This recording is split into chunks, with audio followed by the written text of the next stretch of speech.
scrambling to protect rural communities in the path of what has become California's largest single wildfire in recorded history.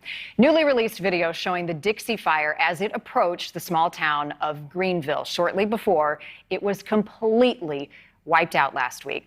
The latest satellite images giving us a bird's eye view of what Greenville looked like before and after the fire. The picture on the left taken back on October 31st, 2018. And then fast forward to August 9th, 2021, just days ago, and you get a picture of what it looks like now.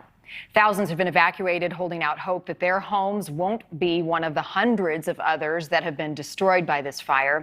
Jerabeth Daney, her husband, and their 6-month-old baby were told to evacuate on July 23rd, and they took these photos the day they left their home behind. Jerabeth's husband took some video as well just 2 days later, the Dixie Fire painting the sky red, finding it hard to decipher the time of day. Jerabeth is joining us tonight. Thank you. Thank you. When you evacuated, what was going on? How much time did you have to get out, and how close was the fire? I'd say that it was a few hours to get out the first time. They did have us come back after they lifted an evacuation. And then not only a couple hours later, they evacuated Greenville, and that night Greenville was gone.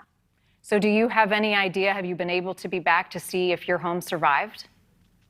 No, actually, National Guard is currently there, and they're not allowing anybody in or out of the area any longer. Do you have any idea when you're going to be able to go back in?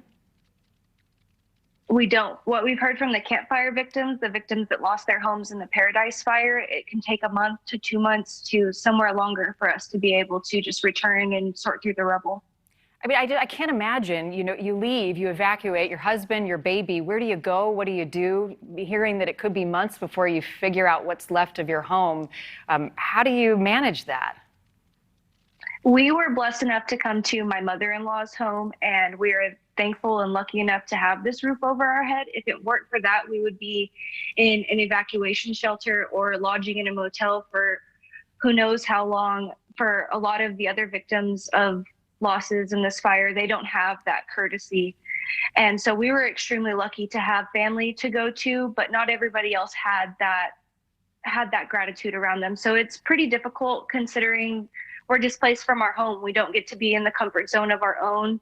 My son doesn't get to be in his own comfort zone where he finally was creating his own routine. And I'm out of work, and my husband had to get a transfer due to this. So it's an incredible loss on multiple ways. Yeah, and there's so many layers that you just don't even know how to plan for. Jerabeth, you have seen the images like all of us have of the devastation, the loss. I know this has impacted your community greatly. How are folks, your neighbors, dealing with all of this?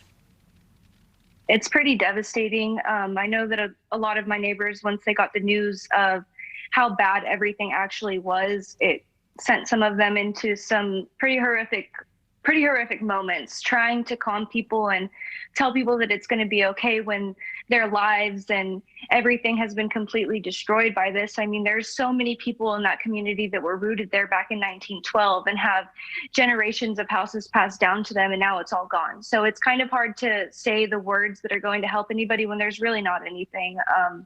Everybody lost a very large part of themselves, and we were such a tight-knit community that we're going to help each other rebuild, but trying to comfort each other isn't something that's very easy, to say the least. Well, it is devastating, and we appreciate you taking the time to talk to us in this difficult time for you and your family's lives, and we're wishing you all the best as you put the pieces back together. Jerabeth Daney, thank you. Thank you so much. We're thinking about you.